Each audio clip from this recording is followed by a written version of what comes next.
Bonjour Jean-Baptiste Danet. Bonjour Nicolas Vétou. Vous êtes chef d'entreprise, vous êtes aussi le président de Croissance Plus, une organisation qui fédère des entrepreneurs qui sont au milieu du gué en termes de croissance. Ils ne sont pas des toutes petites entreprises, pas encore des très grandes.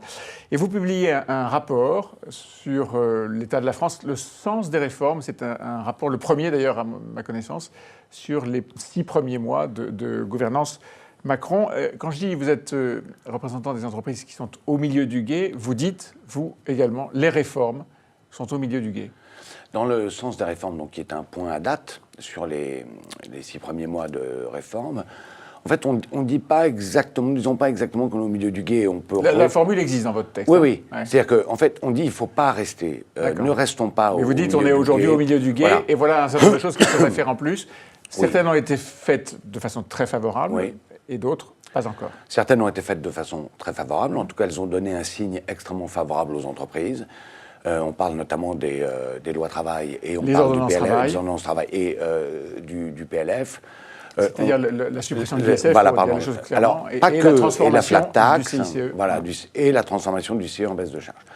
On constate sur ces deux aspects qu'on aurait dû ou pu aller plus loin. Nous avions demandé qu'on fasse sauter ce seuil de 50, comme vous le savez. Les seuils sociaux. Les seuils sociaux. Ça, c'est un gros regret pour vous. Très gros regret. Et puis une question sur les mandats syndicaux. Vous estimez que ceux qui deviennent des syndicalistes professionnels dans l'entreprise, pour faire simple, devraient voir leur temps de syndicalisation limité à 50%. C'est la bonne expression, éviter les syndicalistes professionnels, c'est-à-dire 2 mandats maximum et 50% du temps de travail dans l'entreprise. Et ça, vous l'avez proposé ? On le regrette. On l'avait proposé, on va le reproposer.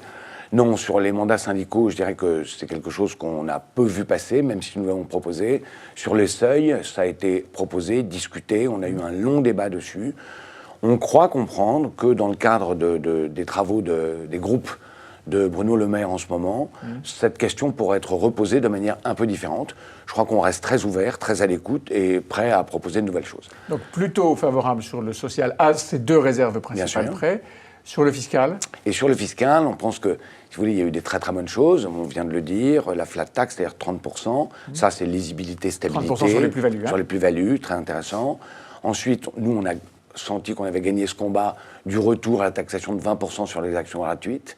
C'est un combat de croissance plus que de faire participer les collaborateurs au capital de l'entreprise. Parce que dans vos entreprises, les actionnaires sont très souvent salariés, Absolument. Vous distribuez des options, des stocks des options etc. et des actions gratuites. L'ISF bien sûr, le CICE en baisse de charge. Ce que nous regrettons, c'est que la cristallisation qui a eu lieu autour de l'ISF a empêché d'aller plus loin dans les formes fiscales. On pensait, et on pense toujours, qu'il y avait des choses à faire, notamment dans certains cadres de vie de l'entreprise. Vous savez notamment que quand un chef d'entreprise part à la retraite et vend son entreprise, il a droit à une défiscalisation de 500 000 euros. On souhaitait que ces 500 000 euros soient une fois dans la vie de l'entrepreneur, pour fluidifier le marché. Pas seulement au moment de la retraite. Exactement. Par exemple, ensuite on a proposé sur l'imposition, proposé quand même de regarder de très près ce mal français qui est la taxation sur la valeur ajoutée avant l'EBIT ou avant le résultat. Avant le résultat. Voilà, pour être plus clair. Tout ce que le MEDEF appelle les impôts de production. Les impôts sur la production. manière dont les entreprises sont taxées avant même de faire du bénéfice. Donc ça, c'est un mal français. C'est un impôt qui est en plus assez injuste. Il taxe maintenant également l'empreinte.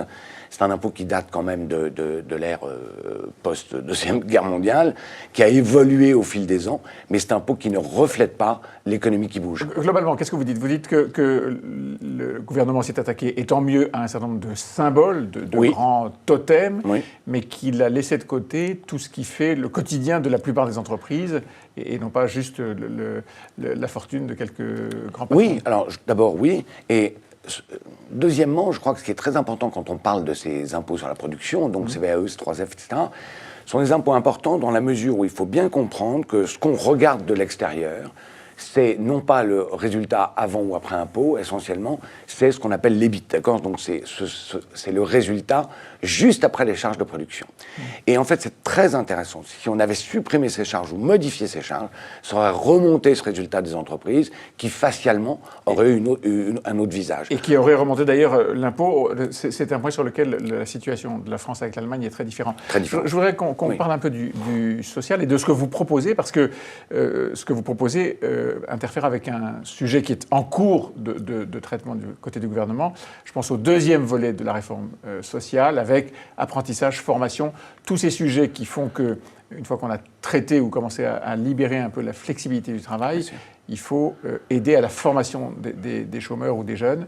Et de ce point de vue, vous avez des propositions assez fortes. C'est le deuxième volet du sens des réformes. Nous considérons que la réforme en cours, celle qui est en train d'être adressée en ce moment, donc formation, apprentissage et assurance chômage, c'est la réforme majeure. C'est-à-dire c'est la fin de cette équation, de ce triptyque qui permet de changer le pays. Le social, qui fait le plus fiscal, parler d'ailleurs que c'est potentiellement la plus importante si on réfléchit bien. D'abord, la formation professionnelle et l'apprentissage en France, c'est quand même des années d'échecs. Des années d'échecs, donc il faut réformer. Deuxièmement, on sait qu'il y a énormément d'argent et qu'il ne revient pas complètement ni dans la formation ni dans l'apprentissage. Troisièmement, on sait bien que dans l'apprentissage, c'est une voie de garage, il faut la transformer en voie royale. Et ça, comme nos voisins allemands. Et donc vous regardez de près ce que fait le gouvernement actuellement? Très près. De et très près. Et nous avons beaucoup de propositions. Nous avons beaucoup de propositions. On pense que ça part dans la bonne direction. On considère que c'est la dernière des grandes réformes à mener immédiatement. On a beaucoup de propositions à l'intérieur de ce document. Sur l'assurance chômage, un peu moins, même si on considère que la mobilité est le point à régler. C'est le point le plus contesté sur les propositions d'Emmanuel Macron, le fait de dire aux démissionnaires vous avez droit à l'assurance chômage. Ça, vous partagez ce point de vue? En fait, on le partage si c'est une fois. En fait, si c'est une fois, et c'est un réel changement de carrière. Je crois que ça, c'est un deuxième point, c'est une promesse de campagne. Le vrai point, c'est la mobilité, c'est le retour à l'emploi. C'est qu'on voit bien qu'on a une France qui est coupée en trois, avec des régions en plein emploi, des régions désertées et des régions qui ne demandent qu'à retrouver de l'emploi. Dans votre rapport, dans le sens des réformes, vous évoquez la recherche d'un partage équilibré de la valeur et du rôle de l'entreprise. Qu'est-ce que vous appelez par partage équilibré? Le partage équilibré, pour nous, c'est laisser l'entreprise être dirigée ou se diriger sans forcément avoir des cailloux dans les chaussures comme des syndicats trop puissants ou trop forts qui ont trop de droits. Deuxièmement, laisser le chef d'entreprise pouvoir faire ce qu'il veut avec son capital, c'est-à-dire distribuer des actions gratuites en étant moins taxé. Ensuite, dépasser des seuils et faire grandir son entreprise sans avoir des contraintes telles qu'on peut l'avoir. Est-ce que le partage équilibré de la valeur, c'est pas une façon politiquement correcte de dire, au fond, assouplir toutes les règles de contraintes que vivent les entreprises, avoir une politique plus libérale qu'aujourd'hui, c'est ça? Alors, c'est une politique libérale, d'ailleurs, c'est pas un gros mot, une politique libérale. Je crois que le chef d'entreprise a des responsabilités vis-à-vis de ses salariés, une responsabilité sociétale, mais ne nous trompons pas. L'entreprise, au départ, elle est là pour faire du business et créer de la valeur ajoutée. C'est à ces conditions-là qu'elle créera de l'emploi. Le gouvernement travaille sur une loi dite Pacte qui doit essayer de redéfinir les raisons pour lesquelles, l'objet social de l'entreprise, les raisons pour lesquelles une entreprise existe et travaille et essaye de dégager de la valeur. Vous êtes associé à ça? Non, alors on est associé à ça. J'y mets une énorme réserve. Aujourd'hui, il y a une définition dans le Code civil de l'entreprise.